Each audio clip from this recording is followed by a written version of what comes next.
नमस्कार, जीएस पाठशाला में आप सभी का स्वागत है।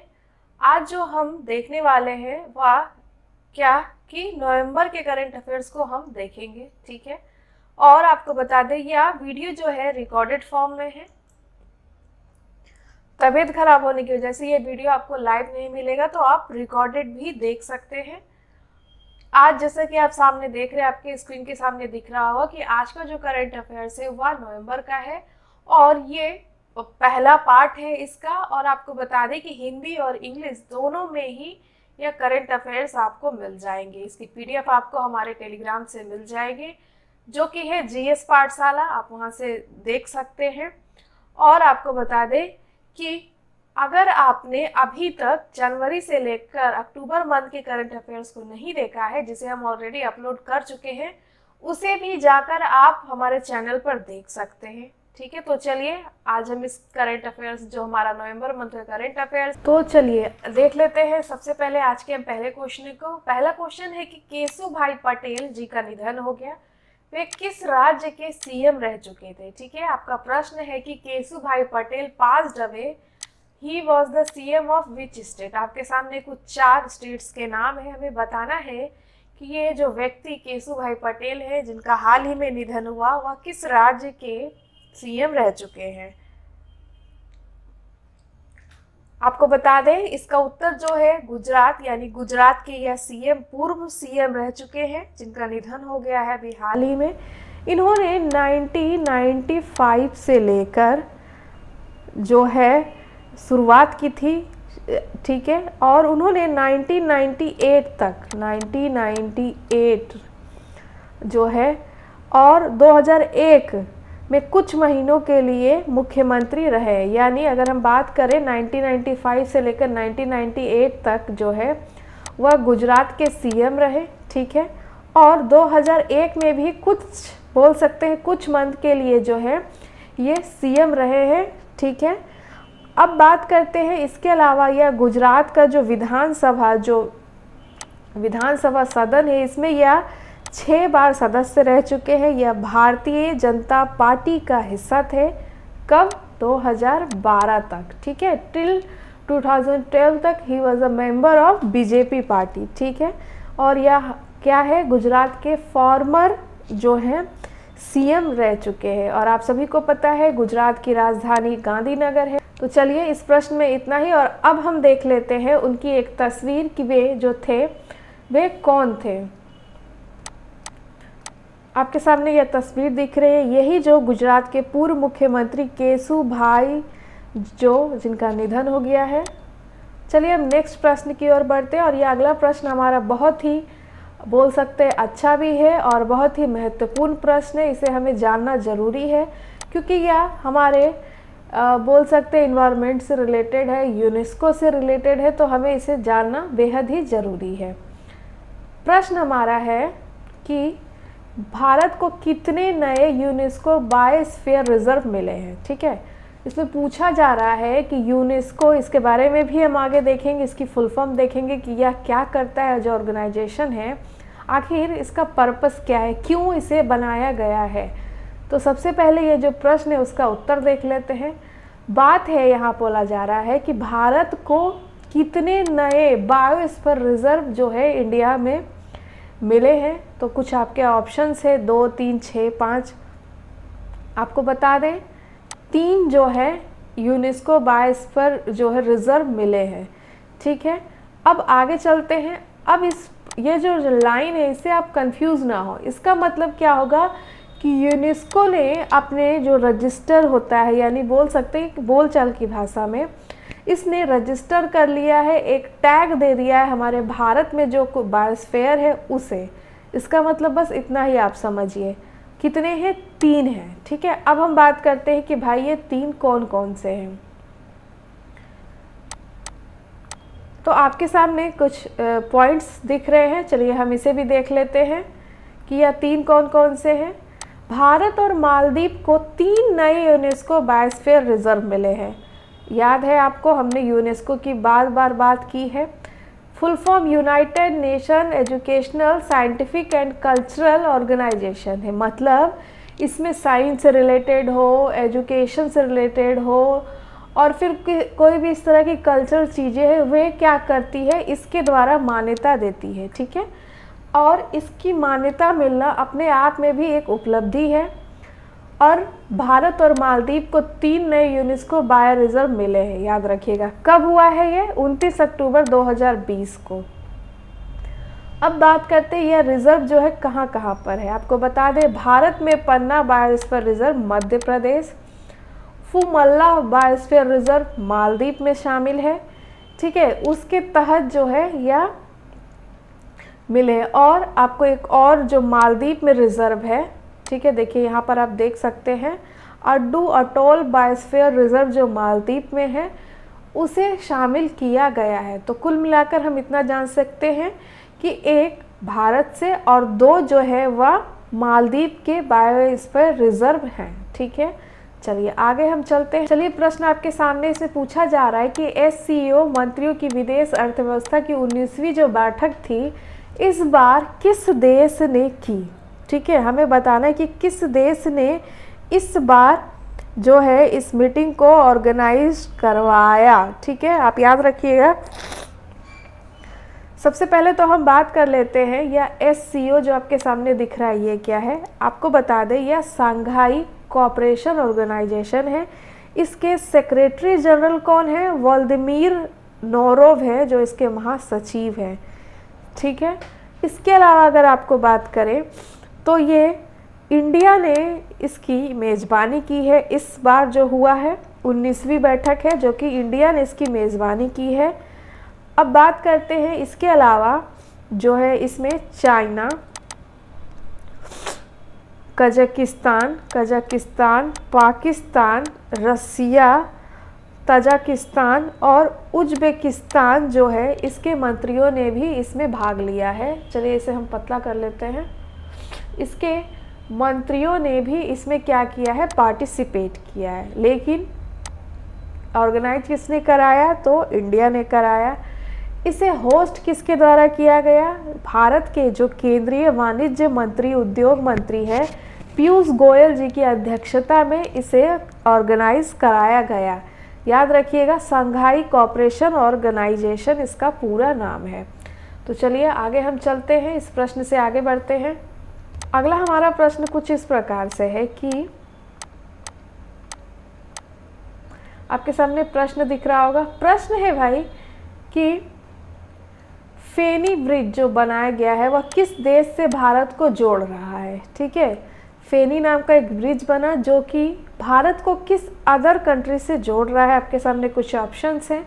तो चलिए, इंडिया तो होने से रहा, तो 3 ऑप्शंस आपके सामने हैं। आपको बता दें कि यह बांग्लादेश में बनाया गया है, ये जो है भारत को जोड़ रहा है। यह कितना लंबा पुल है आपको बता दें, 1.8 किलोमीटर इसकी लंबाई है। इस पुल को जो है पूरा कर लिया जाएगा दिसंबर के लास्ट तक। ठीक है, यह पुल भारत को जो है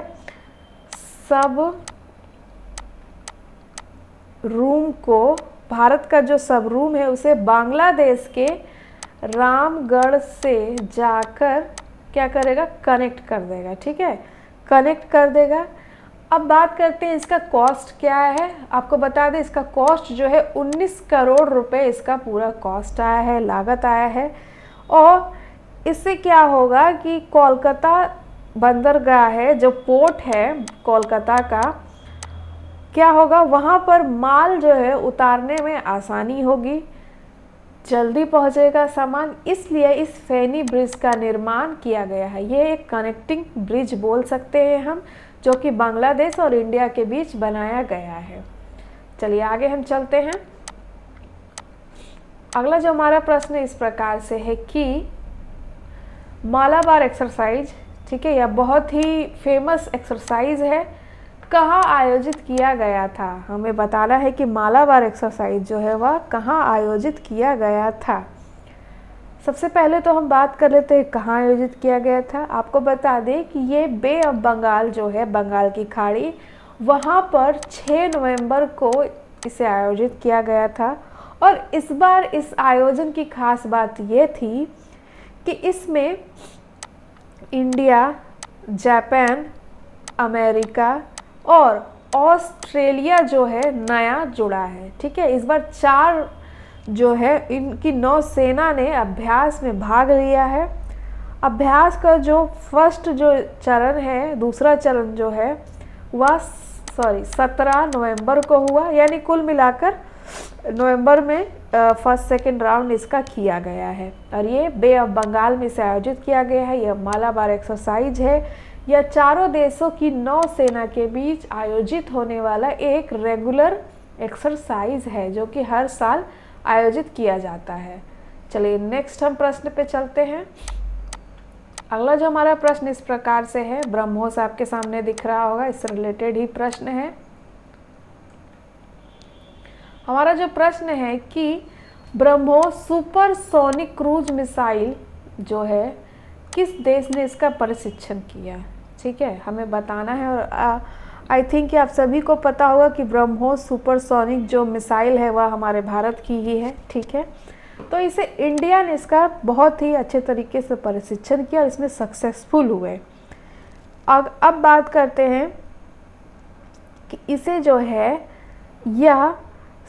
इसे वायु संकट के प्रदर्शन के दौरान, ठीक है, भारतीय वायुसेना ने बंगाल की खाड़ी में सुखोई लड़ाकू जो है विमान से इसका प्रशिक्षण किया है। ठीक है, याद रखिएगा, सुखोई से इसका प्रशिक्षण किया गया है। ब्रह्मोस जो है हवाई लॉन्च बोल सकते हैं क्योंकि ये हवा में उड़ने वाला है, तो मिसाइल है तो इसे उसी से लॉन्च किया गया है। ये जो है क्या करेगा, मिसाइल जो है जो डूबने वाले जहाज होंगे उसको घातक सटीकता यानी एकदम परफेक्ट निशाने के साथ इसने क्या किया है, अपना प्रशिक्षण दिया है। ठीक है, यानी इसका कुछ बोल सकते हैं कि कुछ पैमाना होगा इसको नापने के लिए, इसका प्रशिक्षण करने के लिए, तो उसी के तौर पर इसे पूरे तरीके से सही पाया गया है। याद रखिएगा, यह इंडिया के द्वारा जो है यह क्रूज मिसाइल है जिसका प्रशिक्षण सफलतापूर्वक पूरा कर लिया गया है। अब बात करते हैं अगले प्रश्न की। अगला प्रश्न हमारा इस प्रकार से है, यह पुस्तक से रिलेटेड प्रश्न है और एक प्रश्न आपके एग्जाम में पूछा ही जाता है पुस्तक से रिलेटेड। प्रश्न है, वैज्ञानिक पुस्तक बाय बाय कोरोना के लेखक कौन है। ये एक साइंटिफिक बुक है, याद रखिएगा। और आपको बता दें ये विश्व की पहली साइंटिफिक किताब है। ठीक है, अभी तक क्या होता है, आदमी एथिक्स पे बुक लिखता है, स्टोरी लिखता है, फिर फिक्शन पे लिखाता है, लेकिन ये साइंस बेस्ड किताब है, साइंटिफिक बुक पहली बार है पूरे वर्ल्ड में, जिसका नाम है बाय बाय कोरोना। अच्छा, अब लिखा किसने है, तो आपको बता दें इसे लिखा है डॉक्टर प्रदीप श्रीवास्तव जी ने। ये कौन है जो इन्होंने पुस्तक लिख दी है, वे कौन है, तो आपको बता दें कि ये लखनऊ के CSIR यानी सेंट्रल ड्रग रिसर्च इंस्टीट्यूट के पूर्व वरिष्ठ प्रधान वैज्ञानिक हैं।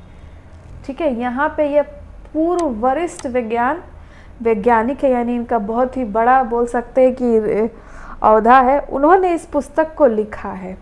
अच्छा, इस पुस्तक के बारे में कहा जा रहा है कि बहुत जल्द ही इसे हम 3D मोड में भी लॉन्च करेंगे। और आपको बता दें कि इस पुस्तक का प्रकाशन जो है विज्ञान प्रसार द्वारा किया गया है, यानी जो पब्लिकेशन है विज्ञान प्रसार, उसके द्वारा इस पुस्तक को प्रकाशित किया गया है। डॉक्टर श्रीवास्तव जो है उन्होंने इस पुस्तक को लिखा है। ये लखनऊ के CISR के वरिष्ठ प्रधान हैं। चलिए, इस प्रश्न में इतना ही, आगे हम चलते हैं। अगला जो हमारा प्रश्न है रेस से रिलेटेड है, इससे भी 1-2 प्रश्न आ ही जाता है। प्रश्न है कि who won F1 Emilia Romagna grand prix. ठीक है, 2020 का जो ये एमिलिया रोमान बोल सकते हैं ग्रैंड प्रिक्स है, वह किसने जीता है। कुछ नाम है और यही 2-3 नाम के इर्द गिर्द ही मुझे तो लगता है कि F1 घूमता है। ठीक है, हमेशा इन 2-3 नाम ही ये तो कुछ नया लग रहा है, लेकिन ये जो आप देख रहे हैं वॉल्टेरी बोटास और लुइस हैमिल्टन जो है, इन दोनों का नाम तो हमेशा ही हर रेस में आता ही आता है। तो चलिए हम देख लेते हैं किसने से जीता है, देख लेते हैं। बात करते हैं लुइस हैमिल्टन की, तो वह मर्सिडीज ग्रेट ब्रिटेन के हैं, ठीक है, मर्सिडीज के ड्राइवर है, ग्रेट ब्रिटेन में वहाँ के बासिंदा हैं। उन्होंने क्या किया है जो है, ये ग्रैंड प्री को जीता है, लुइस हैमिल्टन ने फर्स्ट नंबर पे हैं। यह उनकी जो यह सीजन है उसकी 9वीं जीत है, ठीक है, और उनके करियर की 93 F1 उन्होंने जीती है। वॉल्टेरी बोटास जो है दूसरे स्थान पर, और जो डैनियल रिकियार्डो है वह तीसरे स्थान पर है, ठीक है। लुइस हैमिल्टन जो है 2020 के लिए लगातार 7वें कंस्ट्रक्टर्स खिताब जीता है, याद रखिएगा। चलिए आगे हम चलते हैं। अगला जो हमारा प्रश्न है इस प्रकार से है, प्रश्न बहुत ही अच्छा है, देखिए ध्यान से आप। प्रश्न है कि किस देश के द्वारा जो है ताइवान को सशस्त्र ड्रोन की बिक्री को मंजूरी दे दी है, ठीक है। Which country approve the sale of arm drone to Taiwan. तो हमें बताना है इंडिया, यूएस या यूएसए, ठीक है। आपको बता दें कि इसका ऑप्शन बी है, अमेरिका द्वारा जो है उसने विदेश विभाग जो उसका है उसने 3 नवंबर को ये अनुमति दी है कि वह ताइवान को जो है, ये आप देख रहे हैं ताइवान, उसे 4 सशस्त्र ड्रोन की बिक्री की मंजूरी दी है। यानी 4 जो है सशस्त्र ड्रोन जो बोल सकते हैं हथियार बंद जो ड्रोन है उसकी बिक्री की मंजूरी दी है। यह एक लेटेस्ट बोल सकते लेटेस्ट तरीके का हथियार है या लेटेस्ट अप्रूवल है, यूएस स्टेट के द्वारा यह दिया गया है। चलिए इसमें इतना ही, आगे हम चलते हैं। हालांकि ये प्रश्न आपसे पूछा नहीं जाएगा क्योंकि इसमें इंडिया शामिल है, लेकिन फिर भी जानकारी रखना हमें ज़रूरी है। अगला प्रश्न हमारा इस प्रकार से है कि 2050 तक कितने शहरों में जल जोखिम का सामना कर सकते हैं। भाई ये तो बहुत गंभीर प्रश्न दिखता है। हमें बताना है कि भारत के कितने ऐसे सिटी हैं जो कि वाटर रिस्क के अंडर आ सकते हैं अगले जो 2050 आएगा उसमें। ये इसकी संख्या 30 है। 30 ऐसे भारत के राज्य शहर होंगे जो कि जहाँ पर जल खत्म होने की संभावना हो सकती है, वहाँ पर अति संवेदनशील जो है सेंसिटिव तरीके का सिचुएशन हो सकता है। और 100 शहरों में जो है बोला गया है कि 1/3 में बोल सकते हैं कि जल जोखिम होगा, ठीक है। लेकिन अगर हम इसको देखें तो यह 30 ही अभी यहाँ मानेंगे। आपको बता दें कि इसे किसने बताया गया है, इसे जो है यह जो रिपोर्ट लाया गया है किसने लाया है, तो आपको बता दें कि यह ऑनलाइन लाई गई एक रिपोर्ट है। इसे जो है world wide fund for nature, एक जो यह ऑर्गेनाइजेशन है, इसके साथ मिलकर यह रिपोर्ट को लाया गया है। चलिए याद रखिएगा कि 2050 तक ऐसा भाई भारत में हो जाएगा। अगला जो हमारा प्रश्न इस प्रकार से है कि मेघालय में बिजली वितरण में सुधार करने के लिए किस बैंक ने 132 USD डॉलर जो है मिलियन ऋण दिया है। भाई किस बैंक ने दिया है, आपको बता दें कि ये ADB बैंक द्वारा दिया गया है, एशियन डेवलपमेंट बैंक ने ऐसा कुछ दिया है, ठीक है। एशियन डेवलपमेंट बैंक आप हमेशा याद रखिएगा, किसी भी जो राज्य है वहाँ पर कोई सुधार करना है, कोई विकास करना है, सड़क से रिलेटेड या बेसिक इंफ्रास्ट्रक्चर से रिलेटेड, तो एशियन डेवलपमेंट बैंक के द्वारा ही यह लोन दिया जाता है। आप सभी को जो एशियन डेवलपमेंट बैंक है यह फिलीपींस में है, ठीक है, याद रखिएगा। इसका हेडक्वार्टर फिलीपींस मनीला में है। आगे हम चलते हैं। अगला जो हमारा प्रश्न इस प्रकार से है, प्रश्न है कि भारतीय सेना प्रमुख को किस राष्ट्र की सेना का मानद जनरल बनाया गया। यानी हमारी जो भारतीय सेना के मुख्य है, चीफ है, उन्हें अगले किसी राष्ट्र, किसी देश की सेना का मानद जनरल बनाया गया है। इसमें तो 2 प्रश्न आपको दिख रहे हैं। सबसे पहले तो हमें पता होना चाहिए कि हमारे वर्तमान में भारतीय सेना प्रमुख कौन है। तो आपको बता दें, मनोज मुकुंद नारवाने जी हमारे प्रमुख हैं। उन्हें नेपाल की सेना का जो है मानद जनरल बनाया गया है, एक ऑनर दिया गया है वहाँ के नेशनल आर्मी के थ्रू। और अगर बात करें नेपाल की राष्ट्रपति की बात, तो कौन है? विद्या देवी भंडारी हैं। ठीक है, आप याद रखिएगा, विद्या देवी जो भंडारी हैं वहाँ की कौन है? राष्ट्रपति हैं। चलिए आगे हम चलते हैं। और इसके साथ ही केपी ओली जी जो हैं वहाँ के कौन हैं? प्रधानमंत्री हैं।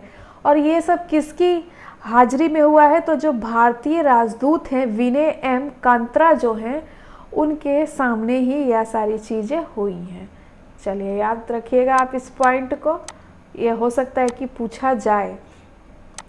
अगला प्रश्न हमारा इस प्रकार से है कि किस देश ने हाल ही में रॉकेट जो है, किस देश ने हाल ही में रॉकेट में 13 उपग्रहों का सफलतापूर्वक प्रशिक्षण किया है, प्रक्षेपण किया है, यानी लॉन्च किया है 13 ऐसे सैटेलाइट्स को विद इन सिंगल रॉकेट से। तो आपको बता दें कि चाइना ने भाई यह किया है 6 नवंबर को चाइना ने एक ही रॉकेट से 13 सैटेलाइट को लॉन्च किया है। भाई ये चाइना है, कुछ भी कर सकता है। इन 13 उपग्रहों में से 10 जो है अर्जेंटीना के थे। यह देश द्वारा विदेशी उपग्रहों का सबसे बड़ा क्या था? लॉन्च था। ठीक है, याद रखिएगा। चलिए आगे चलते हैं। अब इसमें इससे ज़्यादा और क्या। अगला जो हमारा प्रश्न इस प्रकार से है, प्रश्न है कि औपचारिक रूप से कौन सा ऐसा देश है जिसने पेरिस जलवायु समझौते से अपने आप को पीछे हटा लिया है? जो पेरिस समिट होता था, पेरिस क्लाइमेट समिट या एग्रीमेंट है, या बहुत ही पुराना समझौता है, आपको याद होगा, तो उससे किस देश ने अपने आप को पीछे कर लिया है? तो आपको बता दें कि रसिया जो है, नहीं सॉरी, यहाँ पे डी यानी यूनाइटेड स्टेट जो है, इसने अपने आप को बैकफुट कर लिया है। पेरिस समझौता जो है, क्लाइमेट एग्रीमेंट जो था, इससे अपने आप को पीछे कर लिया है, याद रखिएगा। तो चलिए आगे हम चलते हैं। अगला जो हमारा प्रश्न इस प्रकार से है, प्रश्न है कि वर्तमान समय में नमामि गंगे परियोजना के लिए ब्रांड एम्बेसडर किसे बनाया गया है? नमामि गंगे परियोजना तो आप सभी को पता होगा, गंगा की सफाई के लिए शुरुआत की गई थी। हमारे प्रधानमंत्री जी ने इसकी शुरुआत की थी, नमामि गंगे। ठीक है, इसके वर्तमान में ब्रांड एम्बेसडर कौन है? तो आपके सामने ऑप्शन चचा चौधरी हम सभी को पता है, उन्होंने वही क्या है, इसके ब्रांड एम्बेसडर बने हैं। ठीक है, इनके बारे में हमने बहुत सारी कॉमिक भी पढ़ी होगी। अब बात करते हैं इसको बोला जा रहा है कि इसे ऑनलाइन ऑफलाइन सभी जगह इसका प्रचार करने के लिए, ताकि लोगों में जागरूकता आए और वह गंगा सफाई का जो प्रोजेक्ट है उसमें साथ दे। चलिए आगे हम चलते हैं। अगला जो हमारा प्रश्न है इस प्रकार से है, प्रश्न बहुत ही अच्छा है, आपको याद भी रह जाएगा अगर आप एक बार देखें तो। प्रश्न है कि किस संस्था ने प्लास्टिक लाओ मास्क ले जाओ जो पहल की शुरुआत की है? टीएमसी, पीएमसी, डीएमसी या फिर बीएमसी? आपको बता दें कि यह जो शुरुआत है यह डीएमसी के द्वारा किया गया है। देहरादून नगर लिमिटेड के द्वारा, नगर निगम के द्वारा इसे शुरुआत किया गया है। क्या है? प्लास्टिक लाओ भाई मास्क ले जाओ। यह सबसे इस तरीके की पहल भारत में सबसे पहले शुरू करने वाला जो है देहरादून है। चलिए आगे हम चलते हैं। अगला जो हमारा प्रश्न इस प्रकार से है, प्रश्न है ये भी एक ऑर्गेनाइजेशन से ही है, बैठक से ही है, ओपेक। ओपेक का नाम आपने बहुत सुना होगा, organisation of petroleum exporting countries है, जितने भी पेट्रोलियम से रिलेटेड कंट्रीज़ है उसका यह बैठक है, यह 4th बैठक है, भारत वार्ता की है। तो सह रूपरेखा किसने की है, यानी किसने इसे इसकी मेज़बानी की है सीधे तौर पर अगर हम बात करें तो इसका उत्तर तो एकदम सीधा है भाई, पेट्रोलियम मंत्री धर्मेंद्र प्रधान है, उन्होंने ही इसकी अध्यक्षता की है। इस बैठक में जो महासचिव हैं वो भी शामिल थे और आप सभी को पता है भारत के पेट्रोलियम और इस्पात मंत्री कौन है, धर्मेंद्र प्रधान जी हैं। तो चलिए इस प्रश्न में इतना ही, आगे हम चलते हैं। अगला जो हमारा प्रश्न है इस प्रकार से है, ये प्रश्न आप सभी अभी तक तो जान ही गए होंगे। प्रश्न है कि अमेरिका के जो राष्ट्रपति हैं, नए राष्ट्रपति डोनाल्ड ट्रंप के बाद कौन बने हैं? ऑप्शन बी जॉय बिडेन बने हैं। और कमला हैरिस जी भाई कौन है? तो आपको बता दें कि कमला हैरिस जो है वह संयुक्त राज्य के यूएस के पहली महिला उपाध्यक्ष बनी है। ठीक है, पहली महिला उपाध्यक्ष बनी है। और यह चुनाव कब हुआ था? 17 नवंबर को इसका रिजल्ट आया था, जिसके बाद जॉय बिडेन जो है आफ्टर डोनाल्ड ट्रंप जो है नए अमेरिका के प्रेसिडेंट बन गए हैं। चलिए आगे चलते हैं। अगला जो हमारा प्रश्न इस प्रकार से है, प्रश्न है कि ऑस्ट्रेलिया, एक सेकेंड पीछे हो गया, प्रश्न है कि ऑस्ट्रेलिया ग्रेट बैरियर रीफ खोजा गया है, कोरल रीफ की लंबाई कितनी है? कोरल रीफ आपको पता है पानी के अंदर मिलता है, तो उसकी जो है लंबाई कितनी है यह ऑस्ट्रेलिया के द्वारा खोजा गया है। आपको बता दें यह 5 मीटर लंबा कोरल रीफ है, जिसे ऑस्ट्रेलिया के ग्रेट बैरियर रीफ में खोजा गया है। ठीक है, यह 120 वर्ष में पहली बार खोजा गया है, याद रखिएगा। यह पता है कितना लंबा है? यह इतना लंबा है कि यूएसए की एक बिल्डिंग है जिसका नाम है एम्पायर बिल्डिंग। ठीक है, एम्पायर जो बिल्डिंग है, बिल्डिंग एम्पायर स्टेट्स बिल्डिंग है, उससे भी लंबी है यह रिफ, कोरल रिफ जो है। ठीक है, तो याद रखिएगा इसकी लंबाई 500 मीटर है। चलिए आगे चलते हैं। अगला जो हमारा प्रश्न इस प्रकार से है कि किन 2 देशों के बीच संयुक्त अभ्यास हुआ? तटीय सुरक्षा अभ्यास इसका है, नाम सागर कवच। कुछ देर पहले नौसेना अभ्यास देखा जिसका नाम मलाबार, और यह जो है क्या है, सागर कवच है, याद रखिएगा। यह संयुक्त तटीय सुरक्षा है। किन 2 राज्यों के बीच हुआ? सॉरी अभी मैंने देश बोल दिया। तो यह किन 2 राज्यों के बीच आयोजित हुआ था?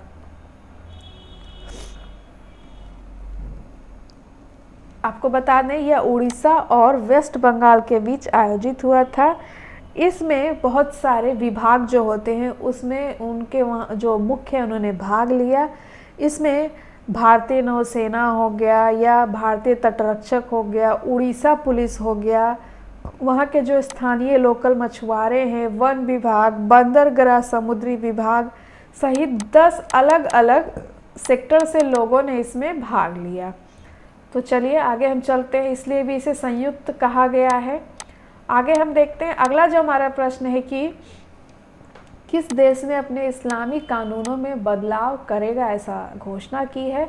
आपके सामने कुछ ऑप्शन दिख रहे हैं, तो आपको बता दें कि यह बदलाव यूएई के द्वारा किया गया, यानी संयुक्त अरब अमीरात ने इस्लामी कानूनों में बदलाव करने की घोषणा की है। अब इस घोषणा के अंतर्गत क्या है भाई, आपको ये भी बता दें, इसमें जो ड्रिंक जो है वहाँ पर जो एकदम वर्जित है शहर के अंदर पीने के लिए, शहर से बाहर आप जाकर पी सकते हैं, उसमें कुछ ढिलाई देने की बात की गई है नए कानून के अनुसार। और साथ ही साथ इस इस्लामी कानून में एक और बदलाव किया गया है जो कि आज की युवा को देखते हुए किया गया है समय अनुसार। इसमें कहा गया है कि कोई भी अनमैरिड कपल जो कि मैच्योर हो, जो कि अपनी इच्छा से एक दूसरे के साथ रह सकते हैं बिना शादी के भी। तो चलिए आगे हम चलते हैं। यानी लिव इन में आप रह सकते हैं। कुल मिलाकर अगर बात करें तो आगे हम चलते हैं। अगला जो हमारा प्रश्न इस प्रकार से है, प्रश्न हमारा बहुत ही इंटरेस्टिंग है। प्रश्न है कि किस राज्य में पक्के टाइगर रिजर्व हरे सैनिक कोविड-19 बीमा प्रदान किया गया है। पक्के टाइगर रिजर्व एक टाइगर रिजर्व का नाम है जिसने कोविड-19 के इंश्योरेंस दिए हैं जो वहाँ पे सोल्जर रहते हैं। तो आपको बताना है कि यह कौन से राज्य ने किया है। आपको बता दें कि यह अरुणाचल प्रदेश के द्वारा किया गया है। चलिए इसके कुछ पॉइंट्स पे हम एक नज़र डालते हैं। पॉइंट्स हमारा इस प्रकार से है, ध्यान से देखिएगा। अरुणाचल प्रदेश के पक्के टाइगर रिजर्व पूर्वोत्तर के राज्यों में ग्रीन सैनिकों को जो है कोविड-19 के लिए कवर प्रदान करेगी। इसमें अरुणाचल प्रदेश, असम, मणिपुर, मेघालय, मिजोरम, नागालैंड, सिक्किम, त्रिपुरा शामिल है। इस पार्क को 57 एयरलाइन स्टाफ जिन्हें ग्रीन सैनिक का नाम दिया गया है उनके लिए बीमा को कवर करेगा।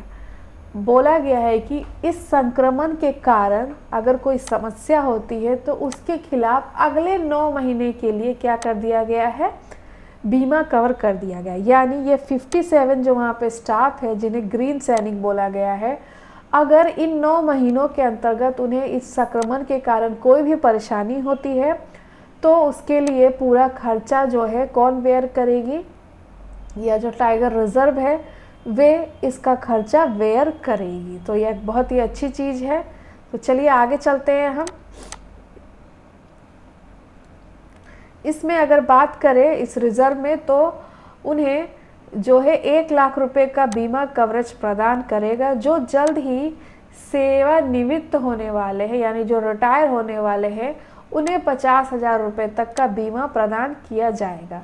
अब बात करते हैं कि ये जो है 1999 से 2000 में यह किया गया था, इसे घोषित किया गया था। अरुणाचल प्रदेश के पूर्वी कामांग जिला में है यह, ठीक है।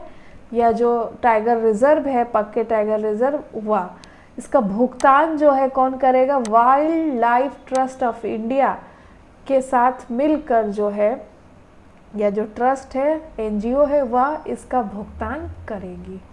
चलिए आगे चलते हैं। अगला जो हमारा प्रश्न इस प्रकार से है, प्रश्न है कि गंगा मुख्य नदी का कितना प्रतिशत जैव विविधता बनाया गया है। तो प्रश्न आपके सामने इस तरीके से है, गंगा का कितना प्रतिशत जो हिस्सा है उसे बायोडायवर्सिटी के लिए यूज किया गया है, परसेंटेज आपको बताना है। और यह बहुत ही अच्छा प्रश्न है। आपको बता दें कि 49% हिस्सा जो है जैव विविधता से अधिक है, जैव विविधता से अधिक है, ठीक है। नदी में डॉल्फिन को बढ़ाया गया है। नदी में जो प्रदूषण का स्तर है इससे कम होगा, इसलिए इसे बढ़ाया गया है। और नदी जो है स्वस्थ होगी। याद रखिएगा 49% जो है बायोडायवर्सिटी के लिए तय किया गया है, याद रखिएगा। तो चलिए इस प्रश्न में इतना ही। आज के लिए इतना ही रहने देते हैं, हम सभी यहीं पर इस टॉपिक को ख़त्म करते हैं। और इसका अगला पार्ट आपके लिए बहुत ही जल्दी लाया जाएगा, नवंबर का पार्ट 2, आप उसे भी ज़रूर देखें। और सबसे महत्वपूर्ण आपको बात बता दें कि आप हमें हमारे यूट्यूब चैनल पर फॉलो कर लें। और अगर आपको यह जो वीडियो है अच्छा लगा हो तो उसे लाइक करें, शेयर करें, कमेंट करें। और अगर आपने सब्सक्राइब नहीं किया तो हमारा जो चैनल है उसे सब्सक्राइब कर ले, बेल आइकन को प्रेस कर ले ताकि नोटिफिकेशन आपको मिलती रहे। आप हमसे हमारे टेलीग्राम पर ज़रूर जुड़े जिससे कि आपको बहुत सारा फ़ायदा होगा। देख लीजिए GS पाठशाला जो हमारे टेलीग्राम का एड्रेस है। और आप अन्य अदर प्लेटफॉर्म पर भी हमसे जुड़ सकते हैं। तो चलिए आज के इस वीडियो में इतना ही रहने देते हैं। कल फिर आपसे मिलेंगे एक और नए टॉपिक के साथ। जय हिंद, जय भारत।